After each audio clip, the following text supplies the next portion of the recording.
suis née le 5 janvier 34 à Neuf-Maisons, voilà. Ici, dans cette maison-là, mes parents ma mère était déjà d'ici et ma grand-mère est déjà née dans cette maison-là, ici. Voilà. Alors ça remonte à... Ma mère était de 1901 et ma grand-mère, je m'en rappelle, je l'ai marqué mais je ne sais plus où. Enfin bref, voilà. Alors j'ai vécu ici jusqu'à la guerre 40. On est évacué comme je vous l'ai dit. On est parti dans Lyon. Et puis, bon, et puis dedans Lyon, j'y suis restée 3 ans, jusqu'à temps que 4 ans, même jusqu'à temps que mon père revienne de prisonnier, parce qu'il il a été fait prisonnier, il s'est évadé, et il a été en camp de concentration à Ravarouchka, à la frontière russe. Et en Pologne russe, quoi, là-bas. Alors voilà. Ah, je me rappelle de tout. Je me rappelle d'avoir été à l'école, bien entendu, à Neuf-Maisons. J'étais choyée parce que mes parents, j'étais fille unique, mais malheureusement mon père a déjà parti à la première il a été mobilisé après en 38, et il est revenu un petit peu, et il est reparti en 39. Je me rappelle avoir été le voir au Masure, dans un bois. Alors, tout ça, je m'en rappelle, qu'on lui portait. Ma mère faisait un 4x, on lui portait. Et je vois toujours mon père, quand j'ai vu entrer Pierre, là, avec le casque, la moustache, j'ai eu les larmes aux yeux parce que je revoyais mon père.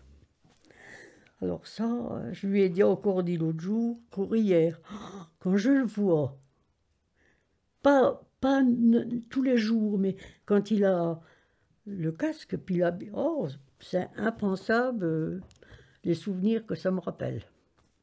Bon, l'évacuation, bien entendu, puis la tragédie après, ben, ça c'est marquant. Et quand mon père est parti, ben, automatiquement, on savait, je me rappelle que on savait déjà que ça allait être la guerre. Je savais que j'avais peur parce que dans le ciel, il y avait des signaux.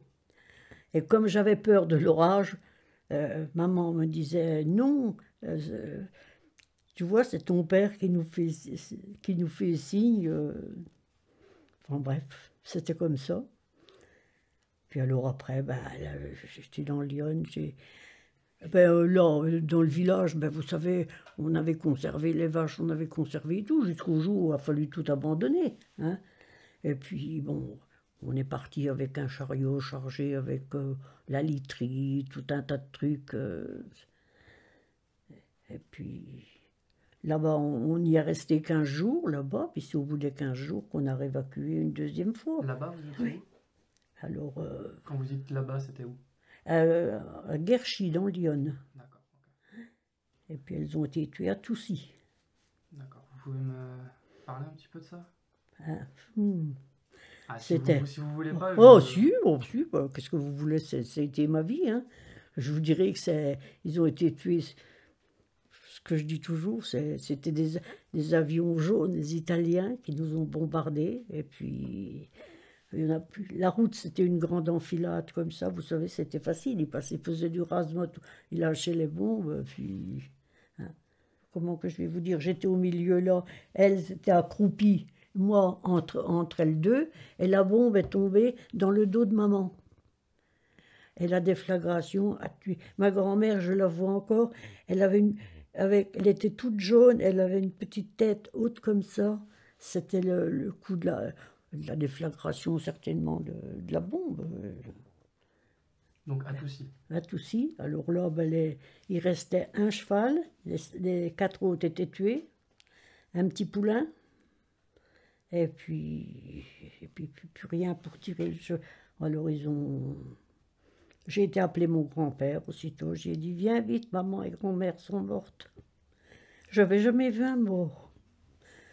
Alors c'est ce que je dis toujours. C'est impensable. Il y en a qui me disent que c'est pas vrai que tu ne peux pas te rappeler, mais une chose comme ça, on est marqué à vie, hein. Et plus je vieillis, plus j'y pense. Enfin, c'est comme ça, c'est la vie. Et quand vous pensez à ça, j'imagine forcément c'est de la tristesse que vous ressentez. Oh bah oui, Est-ce qu'il y a, il y a de la colère? non, même plus de colère maintenant. Au démarrage, oui, mais maintenant, non, parce que je me dis, pourquoi que je suis restée? C'est que ça devait être comme ça.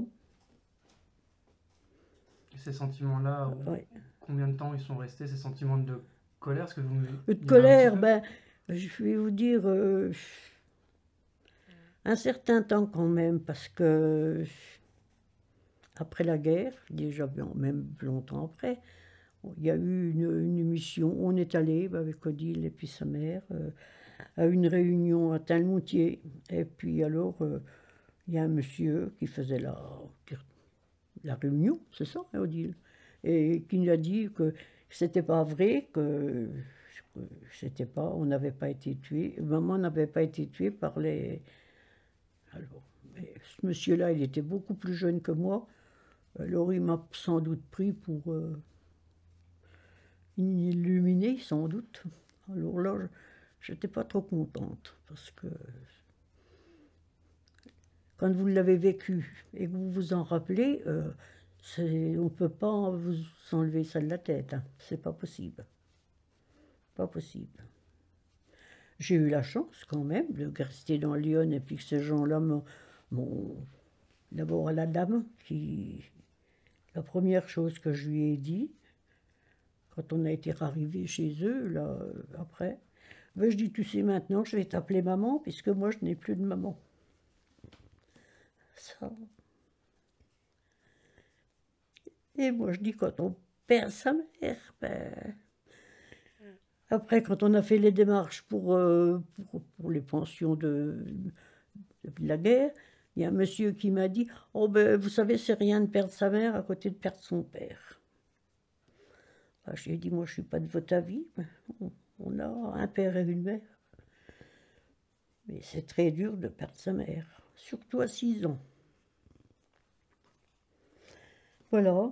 Une fois que donc, vous avez perdu votre mère et votre grand-mère, Ben oui, je n'avais plus personne. Heureusement que j'avais mon grand-père. Alors là, ça. et juste après cet événement-là, donc vous avez dit vous avez appelé votre grand-père. Ah ben oui, Et j'étais à dire à mon grand-père, viens, maman et grand-mère sont mortes, sont tuées. Hein. Et le grand-père ne sachant quoi faire, il y a une dame qui était près de nous, il lui dit, prenez la gamine, qu'elle monte dans l'ambulance, puisqu'il ramassait les blessés. Puis, et quand on est arrivé pour monter dans l'ambulance, je me rappelle encore, ils fermaient les portes, ils m'ont dit, il n'y a plus de place.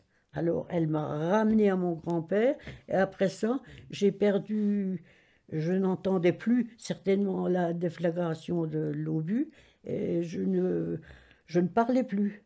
Alors, je leur ai dit après, quand j'ai retrouvé la parole, j'ai dit, ben, heureusement que je n'ai pas monté dans l'ambulance, parce que vous ne m'auriez jamais retrouvé. On est parti le matin à 8h, et puis à 11h30, elles étaient tuées. Alors, donc après vous êtes allé chez votre grand-père. ben, je suis reparti. Les gens chez qui on était sont revenus au-devant de nous, et puis ils m'ont pris avec eux. Alors, puis on a monté dans une ferme. Puis après, là, il y a eu un trou. Je ne me rappelle plus vraiment, je vois bien la place, mais. Alors, la place, je l'ai toujours reconnue. D'abord, on y est allé combien de fois, je reconnaissais. La première fois, ça a été dur. J'y étais avec nos amis de là-bas. J'ai été montrer à mon mari la place. Oh, ça a été dur, ça. Et c'est dans quel village C'était entre Toussy et Hayan, sur Tholon. Oui. Oh, ben, il y avait. Alors, ils ont ils ont enveloppé les corps dans des draps, ils les ont remis sur le chariot, et Mon grand-père voulait les enterrer au pied d'un sapin et les gens n'ont pas voulu. Et on a repris les corps, ça doit être 3-4 jours après. Mais non, tout avait été volé sous les corps. Le linge, tout. Bon, c'était la guerre. Et à cet endroit-là où vous êtes resté avec votre grand-père, vous dites que vous n'avez pas trop de souvenirs, mais du coup ça veut dire que vous n'avez pas trop souffert pendant Ah la ben, non, parce que c'était dans une ferme. Bon, j'étais avec mon grand-père, j'allais à l'école. Bon, c'était pas... Je vous dirais que c'était la guerre, c'était pas la joie. Mais non, oh, vous savez, tous les dimanches, je montais au cimetière. Ce que je me rappelle, c'est l'enterrement, parce que on est arrivé à faire l'enterrement. Ce qui m'avait surtout choqué, c'est que pour monter de l'église, pour monter au cimetière, il y avait un grand bout de chemin. Et comment il y avait les Allemands qui ont fait une haie jusqu'à temps qu'on monte au cimetière. Ça m'avait... Parce que c'est comme dans tout, il y en a des bons et des mauvais. Certainement qu'il y en avait qui avaient laissé leur famille aussi. Bon, c'était la guerre, puis c'est tout. Des Allemands qui étaient basés à Toussy, Hein? à Guerchy, des Allemands qui étaient là-bas. Oui, il y avait l'état-major qui était dans le château. Même quand on est revenu, il y avait toujours... Puis après, ça a été là-bas, mais je n'y étais plus. Hein, au lieu de la résistance, il y a eu des tués, il y a eu des... mais j'y étais plus à ce moment-là, j'étais déjà revenu ici. Et vous avez eu des contacts avec justement les soldats allemands? Est-ce que vous l'avez vécu de cette manière-là? Non. Si vous voulez, on en a eu ici après la guerre, parce qu'il y a eu des prisonniers qui sont venus dans les fermes pour travailler.